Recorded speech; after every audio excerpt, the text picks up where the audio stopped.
Hello and welcome again on our YouTube channel. हमारी unit चल रही है units and dimension class 11th के लिए। तो आज की क्लास में हम देखेंगे system of units, plane and solid angle, basically supplementary units. So देखिए, लास्ट क्लास में हमने जान लिया था fundamental units, physical quantity, derived units, इन सब के बारे में हमने पढ़ लिया था। तो अब जब भी फिजिकल क्वांटिटी को हम मापेंगे तो हम उसको, मान लीजिए लेंथ को माप रहे हैं, उसको मीटर में लिखें, सेंटीमीटर में लिखें, कैसे लिखें, वेट को केजी में लिखें, ग्राम में लिखें, मिलीग्राम में लिखें। सो ये कंफ्यूजन दूर करने के लिए कुछ सिस्टम बनाए गए यूनिट्स को हर एक पर्टिकुलर सिस्टम में उसी तरह से यूनिट्स लिखनी होती हैं। जैसे सीजीएस सिस्टम बनाया गया है, एक सीजीएस सिस्टम। इसके अंदर हम लेंथ को सेंटीमीटर के अंदर मेजर करते हैं, वेट को ग्राम के अंदर मेजर करते हैं और टाइम को सेकंड के अंदर मेजर करते हैं। यानी कि अब आप कहीं भी लेंथ ऐसे लिखे देखते हो, लेंथ 1000 सेंटीमीटर, इसका मतलब this length is in CGS system. और ये सिस्टम फ्रांस के द्वारा दिया गया था, France. Next is FPS system.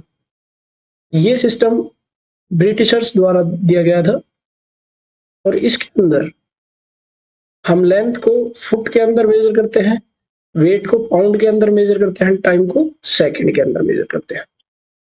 ऐसे ही एक सिस्टम दिया गया था एमकेएस सिस्टम। ये भी फ्रांस के द्वारा दिया गया था और इसके अंदर हम मास को केजी में मेजर करते हैं, लेंथ को मीटर में मेजर करते हैं एंड टाइम को सेकंड में मेजर करते हैं। सो ये बेसिकली 3 सिस्टम्स हम पढ़ते हैं, या इनमें हम मेनली हमारी यूनिट्स को डिस्क्राइब करते हैं या किसी भी मेजरमेंट को डिस्क्राइब करते हैं। अगर कोई इनसे छोटी यूनिट है तो उसको हम कन्वर्ट कर लेते हैं।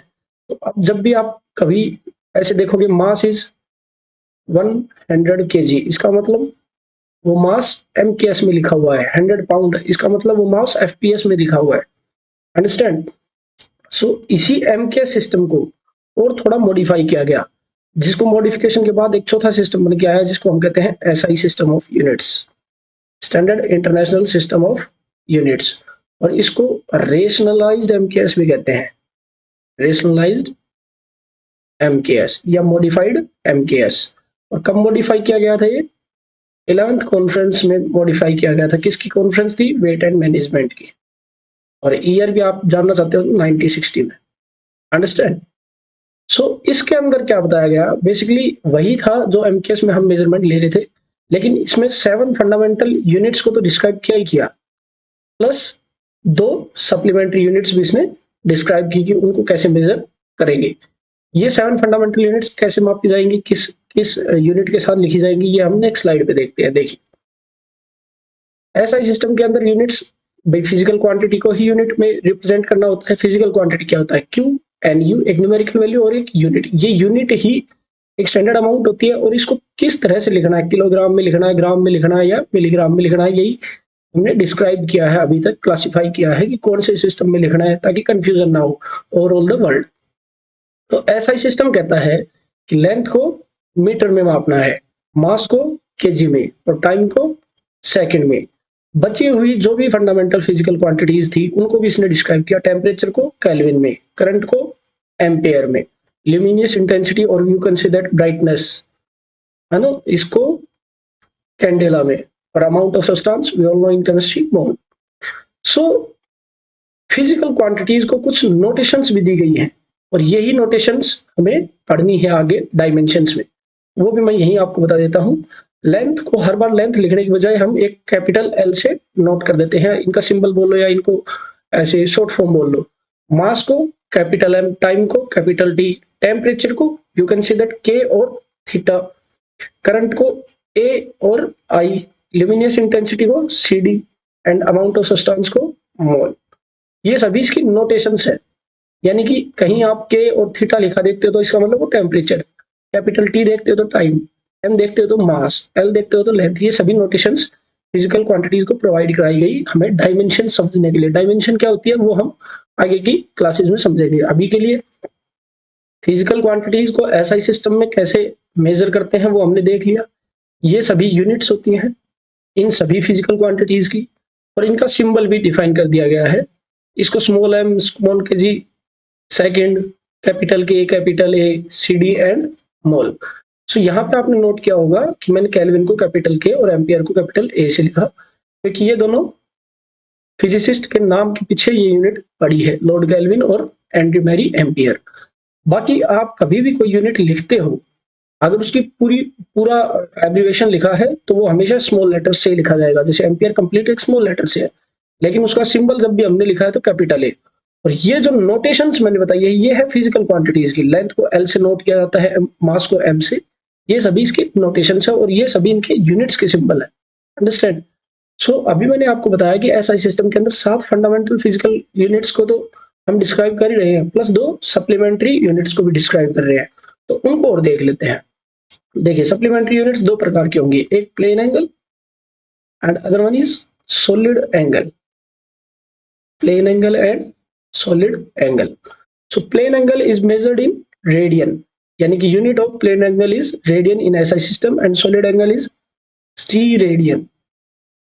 एंड इनका सिंबल रेडियन को आर ए डी से भी नोट कर देते हैं, या किसी भी जैसे आर के ऊपर सी लगा दिया, ऐसे भी नोट कर देते हैं कोई कोई बुक में। और स्टीरेडियन को एस टी आर से या एस आर से। ठीक है। सो प्लेन एंगल ये एक सप्लीमेंट्री फिजिकल क्वांटिटी है। ठीक है। और ये फिजिकल सप्लीमेंट्री यूनिट्स हमने डिस्क्राइब की है। तो एक बार जान लेते हैं कि प्लेन एंगल क्या होता है। So angle within a plane is known as plane angle. जैसे जैसे जैसे ऐसे छोड़ो, ऐसे समझो कि कोई एक रोटेटिंग लाइन है, उसको अगर मैं एंटी क्लॉकवाइज रोटेट करा दूं, सपोज करो इतना रोटेट कराया एंटी क्लॉकवाइज, यानी कि दिस इज थीटा। सो जितनी इसने आर्क बनाई एल, और जितना ये रेडियस था, ये एक सर्कल बना देगी अगर मैं 2 पाई तक इसको रोटेट करा दूंगा तो ये जो लेंथ है इस लाइन की, इसको हम आर से डिनोट कर रहे हैं रेडियस, क्योंकि ये सर्कल बना सकती है अगर ये एक रोटेटिंग लाइन है। तो एंटी क्लॉकवाइज अगर मैंने रोटेट कराई, so this theta, this angle subtended between its initial and final position is known as plane angle, L by R. Or we can say that we can describe a angle within a plane, or 2D angle कह सकते हो आप। So theta is length upon radius, और इसकी unit क्या है? Radian. And also we studied angle in degrees in lower classes. So one radian has pi radian, sorry, one radian नहीं, pi radian is equals to 180 degree. So 1 radian is equals to 180 degree divided by pi. Understand? So ये conversion कभी आपके काम आ सकती है, इसलिए मैंने बता दी। बाकी प्लेन एंगल क्या होता है? ये एक रोटेटिंग लाइन द्वारा बनाया गया एंगल होता है, जिसने एक एल लेंथ की आर्क सबटेंड की हो और उसकी खुद की आर्क लेंथ कितनी हो? आर। खुद की लेंथ कितनी हो? आर। और आर्क लेंथ कितनी हो? एल, यानी कि सर्कमफ्रेंस का वो पार्ट जो उसने कवर किया हो। सिमिलरली हम देखते हैं solid angle. So solid angle is a 3D angle. Suppose this is a sphere ना, ये बॉल क्या है? एक स्फेयर है। तो अगर मैं इसका कोई भी एक सरफेस काटना चाहूं, तो ये जो सरफेस है, ये सेंटर से जो एंगल बनाएगा, suppose this is the centre, इस बॉल के सेंटर से जो ये एंगल बन रहा है, इसी एंगल को कहते हैं सॉलिड एंगल। यानी कि बेसिकली कह सकते हैं ये जो 3D पार्ट इसने कवर किया है, so this 3D spherical region, this 3D spherical region is known as solid angle। क्या कहलाएगा? Solid angle. किससे डिनोट कर देते हैं? इस तरह के साइन से डिनोट कर देते हैं, ओम बोलते होंगे आप लोग। तो this solid angle is measured in steradian according to our SI system. So this surface area I have cutted out, let's say या दिस सरफेस एरिया। सो अगर मैं इस सरफेस एरिया को देखूं, आप कैसे भी इमेजिन कर सकते हैं। एक तरबूज ले लीजिए, उसको सेंटर तक अगर आप काटते हैं कोनिकल शेप में, तो वो जो एरिया कवर करके आ रहा है ऊपर का, जो टॉप मोस्ट लेयर है, वो होता है सरफेस एरिया। और जो एंगल उस कोनिकल सरफेस के सेंटर में बन रहा है, जो एंगल वो डिस्क्राइब कर रहा है, वही एंगल क्या होगा? Solid angle. So this is known as surface area. And if I want to calculate this surface area, so this will be, if suppose this arc, yeah, this length, this radius of this sphere is r, so surface area will be solid angle divided by solid angle multiply by radius का square। ठीक है। so from here solid angle will be surface area divided by radius का square। So this is how we analyse solid angle. तो ये होता है actual में solid angle का मतलब, this angle, this 3D region subtended at the centre of a sphere. ये ball हो सकती है, या मैंने बताया तरबूज, या फिर आप खुद को एक कमरे में इमेजिन कर रहे हो, तो आप अपने चारों कोने, उस सामने जो भी आपकी दीवार है उसके चारों कोने को देख रहे हो, तो आपकी आंखों से और उन चारों कोने के बीच में जो एंगल बन रहा है उसको क्या कहते हैं? Solid angle. ये तो क्या था हमारा? Plane angle. और अगर यही एक 3D एंगल है, so this region, this region, this region is known as solid angle, and the area covered by this solid angle is known as surface area.